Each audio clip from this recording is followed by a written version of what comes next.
Hi everyone. I just thought I would do a wee video today to kind of talk about my experience in the first kind of 6 months of going in my own business with the jet washing.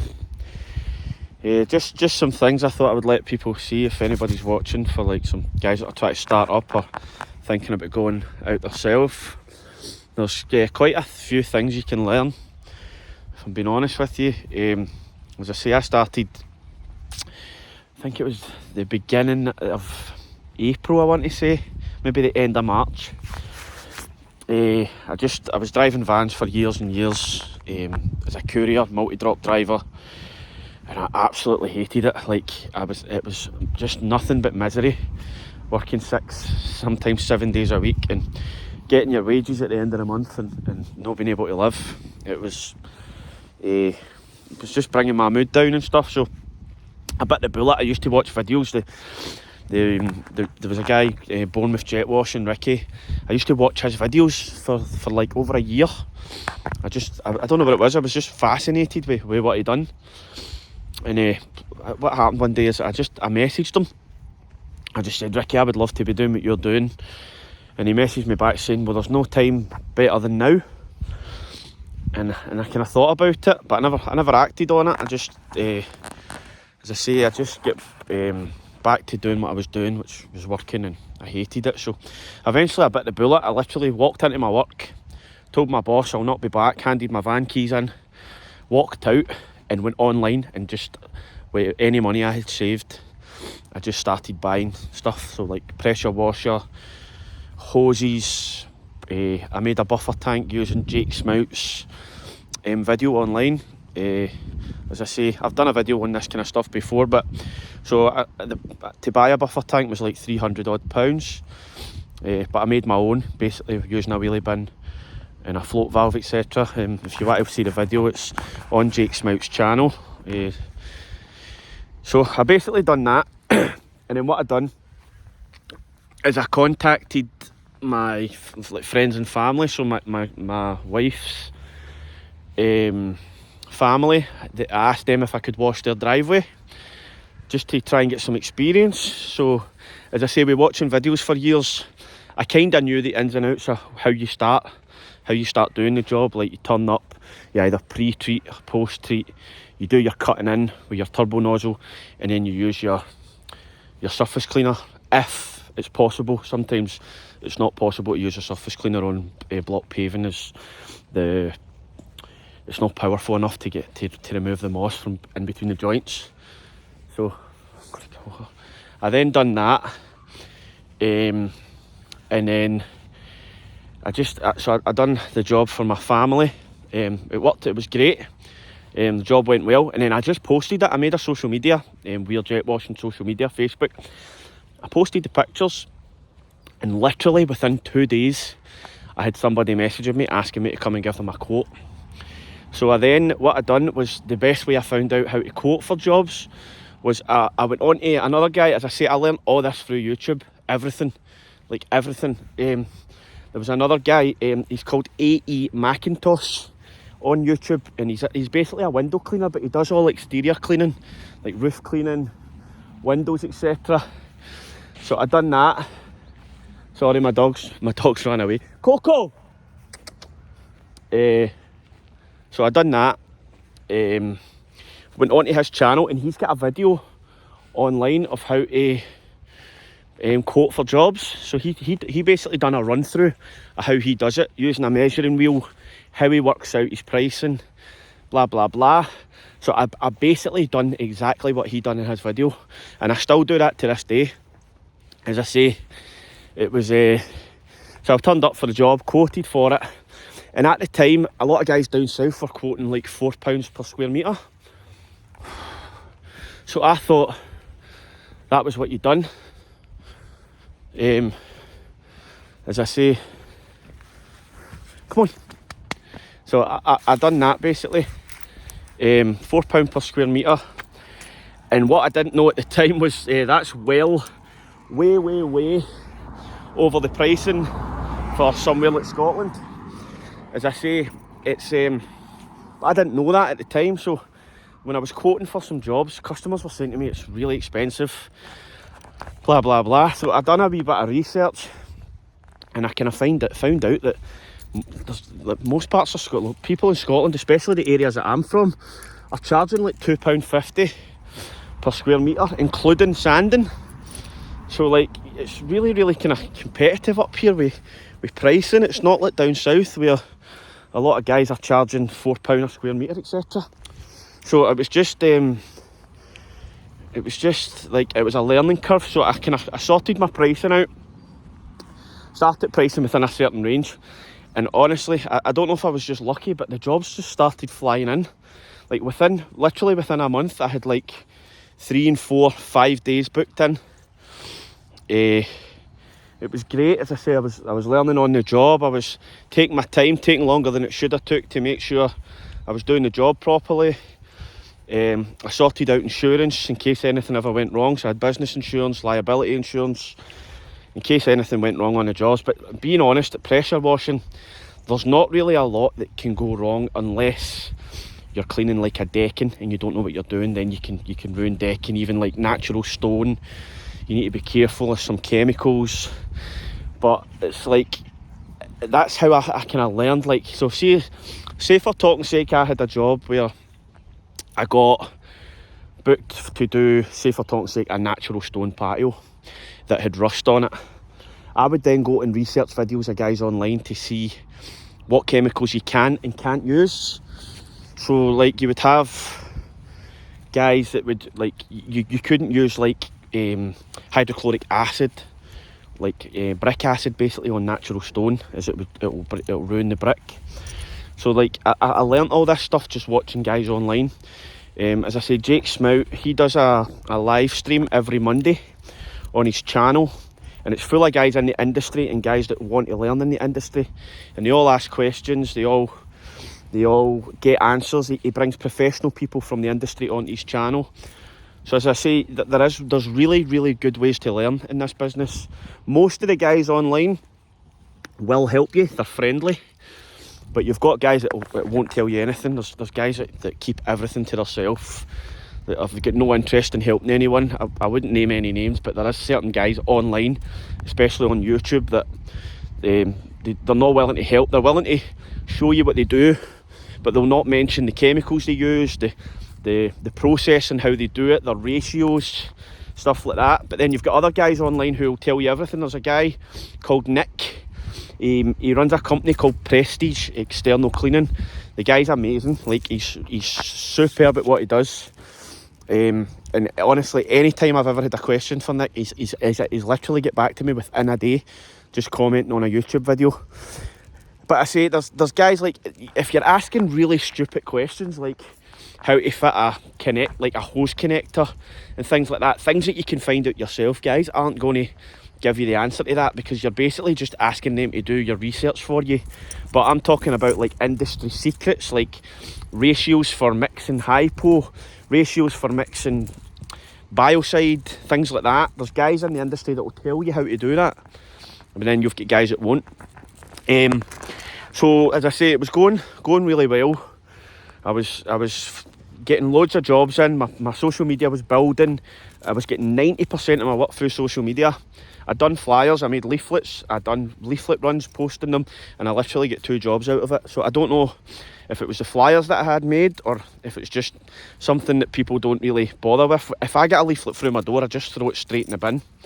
So I don't even think about like looking at it, which is probably stupid, but that's just the world we live in. So most of my work was through social media and referrals. So it just started, it was going great, I was flying. I'm like, I said to myself, I can't believe I've not done this years ago. I'm 35, 3 children, and I'm getting so much work, making more money than I've ever made in my life. Literally, I could make a week's wage in my old job in one day in this job. I'm working to 1 o'clock maximum most days. I could obviously do 2 and 3 jobs a day, but as I say, I'm not looking for the pressure. I was just looking for an easier life, trying to earn a little bit of money, which in the end is been a negative, which is a fault of mine, because we're now the end of August. And I would say literally for the last month, it's died, completely died. I'm lucky if I'm out 1 day a week, 2 days a week. Don't get me wrong, I don't offer all the best services, so I don't offer gutter cleaning, I don't offer roof cleaning, I don't offer... So there is things that I could be doing to help myself, but as I say, it's all about learning. It's not about... I'm not going to take a roof cleaning job and then turn up to the customer's property and make an arse of it, basically. So you need to make sure you know what you're doing, do enough research and learning, which is something that I'm going to try and do for next season. But it's started to get really slow. As I say, I'm lucky if I'm quoting maybe 1-2 jobs a week now, whereas I was doing like 7, 8, 9 a week for a few months there. And what I'll notice as well, what you'll not take into consideration in this industry, is things that go wrong. There's so many things that can go wrong in this business. Like you forget you're working with machinery every day. So like your pressure washer, depending on what machine you've got, obviously, like if you're going to buy a Honda, I would advise anyone who's starting in the industry, if you have the money, buy a Honda. Don't start buying cheap Chinese models like I done. That as I say, I've got issues with mine. I bought a Hyundai 15 litre a minute machine. It was all I could afford at the time when I left my job. It was like £800. But where I live in Scotland, it's kind of difficult to get them serviced, to get any parts for it. So basically, I spoke to a guy, I messaged a guy on Jake Smout's live stream, a guy called Darren at PWS. He's been self-employed for 20 years, basically building and fixing pressure washers. He told me that they are difficult to get serviced, but he's got something in the works that could help people using Hyundais, so that's good to know. But if you've got the money, just buy a 21 litre a minute Honda GX390. That's all you need. If you get that, you're going to be able to use that for years to come. You'll get it serviced any service centre. You can get the parts anywhere online. You're going to have such an easier life doing that. As I say, what you'll also find is you'll find customers. Well, this is where I live. You're going to need to kind of put your pride to the side when you first start, right? Because I've got customers, like I've had customers from day one, and I had a customer yesterday who'll ask you to reduce your pricing.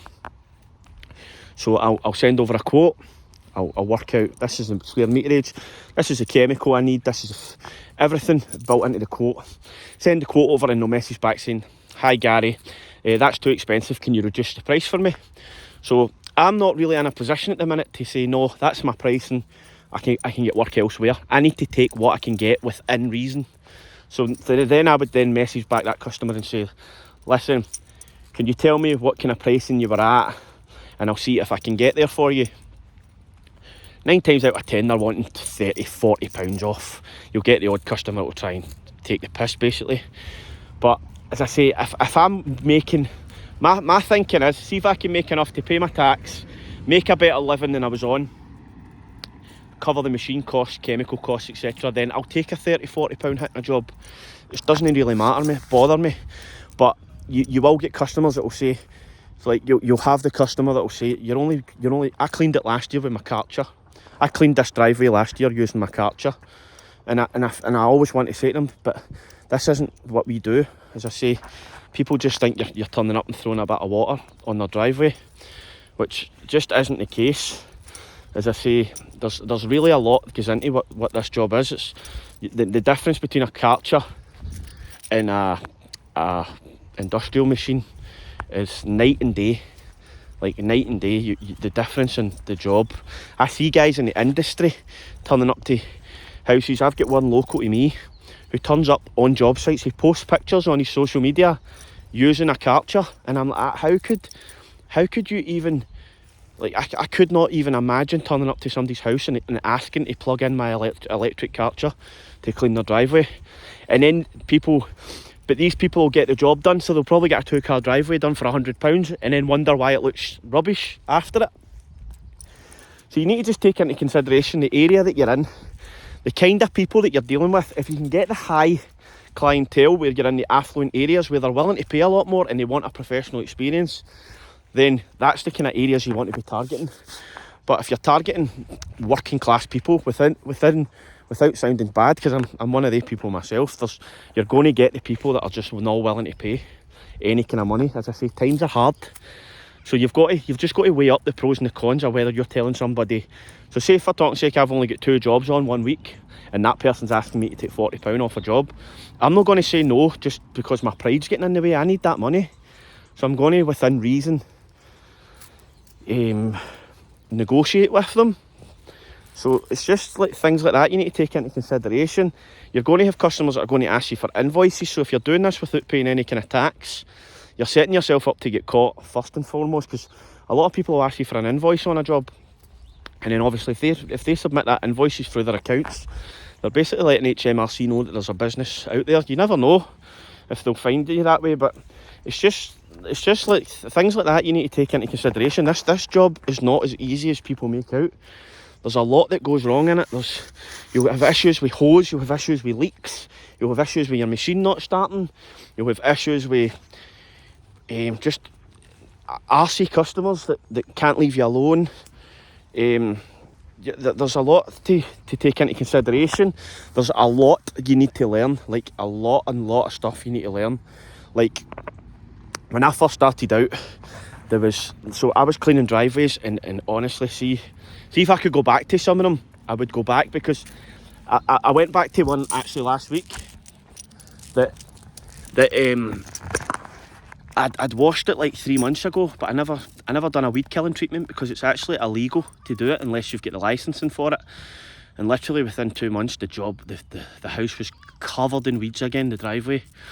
So I contacted the customer and I asked them if they weed kill it for me, I'll come back in 2 weeks and wash it again. So it actually cost me money to do the job. And I know you get guys that will just leave it and say, I'm only there to wash the driveway, but my pride, I couldn't leave a job like that. As I say, it's just not who I am. So I went back, cleaned the driveway for the lady, and she was over the moon, and she said to me, I wish everybody in business was like you, Gary, which obviously isn't. It's not a good thing for me, because it's costing me money, which when I'm trying to start a business isn't great. But now what I do tell my customers is, if they weed kill the property before I arrive back, then I'll take care of the weeds until I get the licensing sorted out. But the licensing's pretty expensive. I think it's like £600. But you need it in this industry to do a good job. As I say, you're going to have just customers calling you after a couple of months wondering why their driveway is full of weeds again. As I say, it's just things like this you need to take into consideration. You'll get guys that will do it illegally, but you're always taking a chance. You could turn up to some stickler's house for the rules, who then gets you caught, and it's unlimited fines, I'm sure. And it's actually, I'm sure you can get a prison sentence for it as well. As I say, so it's just something to take into consideration. This isn't a job where you can just turn up with a pressure washer, wash the driveway and go home. There's going to be factors that are going to cause you issues. So my plan going ahead for the winter is I'm going to look into doing some gutter cleaning, buying a gutter vac to try and see me through the winter. And then next year is when I'm going to invest in roof cleaning equipment, things like that. I know it's hard to do. I've watched guys do it, like Nick from Prestige. He does it on his own, which I think is unbelievable considering the amount of work involved. You've got guys like Sid Partridge from Partridge Exterior Cleaning who do it on a massive scale. As I say, there's a lot of guys online that are doing amazing in this industry, but it's important to stay honest and don't be doing more than you're capable of doing, because at the end of the day you do not want to be ruining somebody's roof, but it's also important to try and branch out and do more things, because right now I'm in a situation where I'm only capable of doing driveway cleaning, decking cleaning, things like that, and obviously that's going to dry up soon at the end of October. Even now, as I say, it's drying up now. Another quick thing I've learnt is, see decking, see if you're not qualified, see if you do not have experience cleaning decking, you're going to hit issues. Like, it's really, really important with decking that you do not use high pressure on it. You certainly do not ever use a turbo nozzle on decking. It's all low pressure stuff, and as I say, it's really, really, really important that you don't use a lot of hypo. See like high strength hypo treatments on with decking, it just bleaches the wood and it ruins it. I found that out the hard way myself. I done a job when I first started, which I didn't know, and I basically bleached the lady's decking. That cost me money because I had to then fix that, get it replaced. So there is things, as I say, but now I know exactly what I'm doing. There is an amazing guy online. He's called Paul Driver. He owns a company called Jet Ready. They've got a YouTube channel. That guy's knowledge in this business is unbelievable.